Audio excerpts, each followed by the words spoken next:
Hi, I'm Bly, watercolor artist and mom of 6. My passions are people, paint, and petals.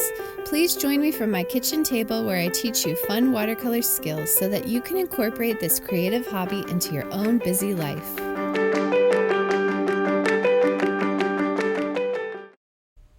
Hi everybody, thanks for joining me. Today we're going to paint a red-winged blackbird, which I saw the first one of the year just the other day when I was out driving. It was perched on a little country fence, and to me that's kind of quintessential country. So I've got my blackbird sketched in here, and I've placed him kind of to the lower right hand corner, and I'm wetting the body that I've sketched in here, and I'm going to use a wet and wet technique to do his feathers. So now I'm mixing up a neutral color, and you can make a neutral color like a dark black, gray, or brown by mixing either the 3 primaries together, red, yellow, and blue. You can also make it by mixing complementary colors together. So that's what I've done here. I was mixing blue and like a dark brown orange to get this dark black neutral color. And I'm just dropping the color in and trying also at the same time to give kind of an indication of feathers. So you can see I'm just painting little feather strokes. And then I'm also going to put in his cap up here, and I was careful not to wet around his eye. I'm going to save his eye so I can put a white highlight on it. So his neck gets some black, his top of his head, and his tail feathers here. The red-winged blackbirds are pretty because they have such a distinctive marking pattern on the tops of their 2 side wings. They've got the little stripe of red and then a stripe of yellow right underneath it. So sometimes I have to go back and mix up some more of my neutral color to get all the feather details in here. And as the paint dries, it's going to kind of fade a little bit, so I'm just going back over certain areas with a little darker black. Make sure it really stands out nicely in my bird. Alright, so instead of using a true red for my blackbird, I'm going to use this pretty pink because I'm going to use this pink in the flowers in the rest of my painting. So to tie the bird and the flowers together, I'm going to put the pink in the bird. Now I'm going to put more of an orangey stripe underneath that pink, and then I'm also going to add a bright yellow.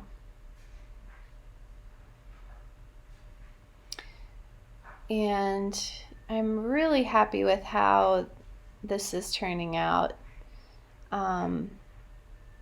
The wet and wet technique is just working really beautifully in this piece, I think.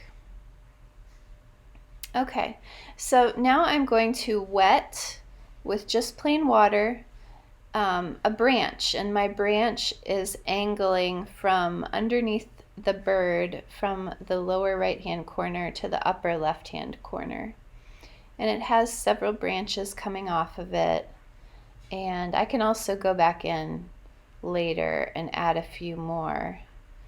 But I'm wetting the branches first, and then I'm going to take a brown, a thick brown with lots of pigment in it, and just touch it, and the water moves it around and really makes a nice, realistic looking branch. So I'm going to do the top branches now, and I like to touch my pigment to the sides of the branch and kind of let the pigment move, and then it leaves some nice white highlighted areas in the center of the branch. It gives it a roundish feeling. All right, so there are my branches, and then I'm going to do some tulip flowers in the foreground. So my bird and my branch they're really in the middle ground of my picture. I'm going to put tulips in the foreground, the closest part of the picture to the viewer. That will be on the lower left-hand side.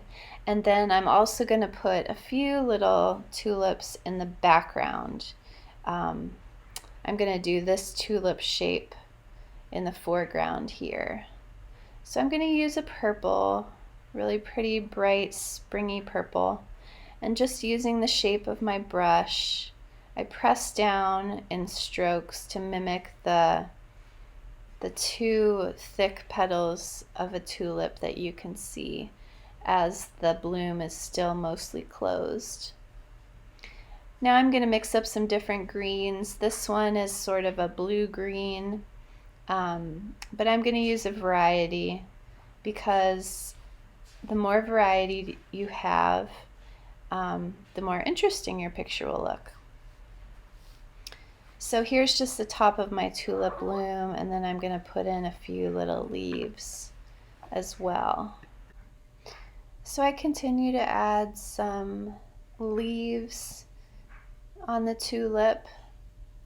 I'm not going to add too many leaves yet because I want to get some more tulip bulbs, tulip blooms, not bulbs, tulip blooms in the picture before I connect too many stems. So this pink is the same pink that I used on the Blackbird's wing, and I'm gonna put a couple different tulips in here with that. And I can drop more color into the wet strokes to give it some interesting pigmentation. So this is more of a yellow green. This is like spring green to me. And I'm gonna do the tulip stems and some leaves in this bright spring green color. It's really cheerful and happy. So there's another tulip leaf. And I think I'm going to try to get maybe another couple tulip heads in the foreground, but we'll see. I might wait on that. So I'm finishing up this lower tulip stem here with a little bit more of a medium green color. I just sort of go back and forth on my green colors. Mix a little bit more of one into it, and it's a real easy way to have a variety of greens. And I'm going to add a few more leaves, and then we will move on to another section. I'm going to come back to the foreground, but I'm going to get some details in the branch, the flowers of the branch, before I do that. So using a paler version of that same pink that I've used in the tulips and on the Blackbird, I just mix more water with it. And I'm going to do some small little petal shapes around the branches of my tree. So I'm kind of going for a flowering dogwood look here with the pink flowers. Just kind of randomly placing them where my eye tells me it looks pleasing. And I'm going to come back while they're still wet with a darker version of that pink and add a little bit to them. But for now, I'm just I'm going to add another one over here, and then one at the bottom, and probably another one over to the left. Yeah, right here. And then one towards that little twig on the bottom. All right, and now I'm going to grab a darker bit of that same color and just dab it into kind of the middle, but making sure to touch the bottom of those petals. And it just gives it a little bit of extra definition. The places where the petals are wet, it'll bleed out into. Yeah, I like that. Okay, so next I am going to add a few tulip blooms in the background, and because they will be in the background, they will be much smaller than either of the things that we've painted so far. So I'm going to use a similar shape to the tulip flowers in the front. They're just going to be much smaller. Alright, so before I do the background tulips, I'm going to do the bird's beak and his eye. And I've mixed up a dark color again, and the rest of my paper is dry, so this part is not going to bleed.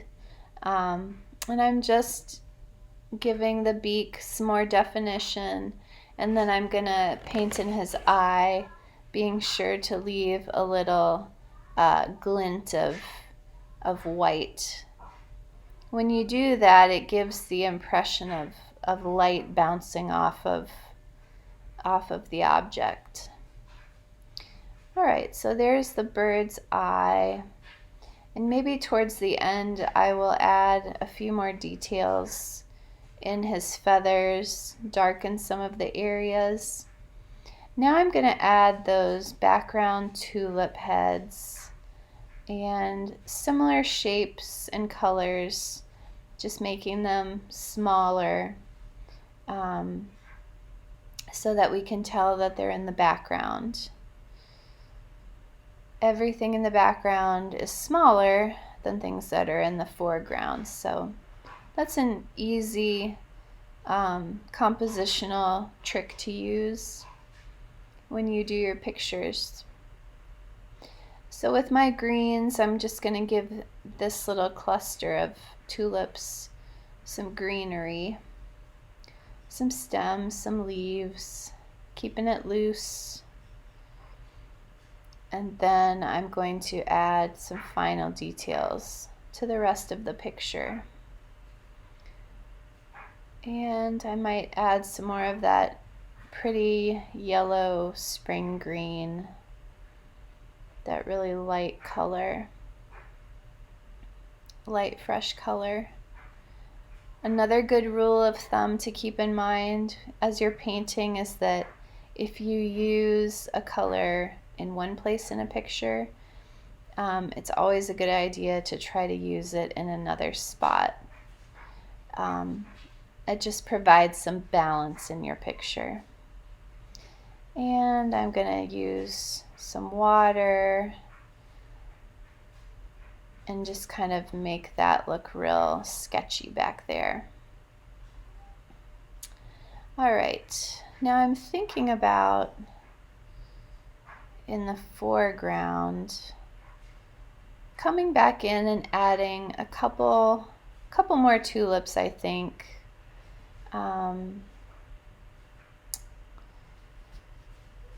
In maybe a reddish color. I think that would be a nice complement to what I have currently. I guess before that, maybe I'll add a few branches some more sticks to my branches up here. Kind of connect some of these flowers, make them look real cherry blossom dogwoody. I guess in my mind those two look very similar. So I just flick my brush with a real fast movement to make a stick shape and line.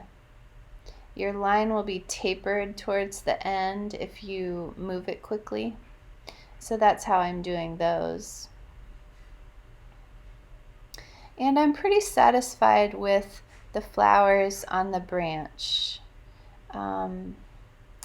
Once I get these additional tulip blooms in, I'm going to use this red and put a little bit of it in the centers of those flowers to just darken them a little bit more. So these red tulip blooms are further back, and so they're just a tad bit smaller than the ones in the very front. And I'm going to give them some stems and then fill in a few more leaves in the foreground there with some different shades of green. And I'm getting really close to being finished here. There's just a couple more things I want to do. I'm going to add some little green buds up near the pink flowers, and I'm going to give the bird's feathers some extra definition with some more black strokes. And thank you so much for joining me. Let's go live to paint another day.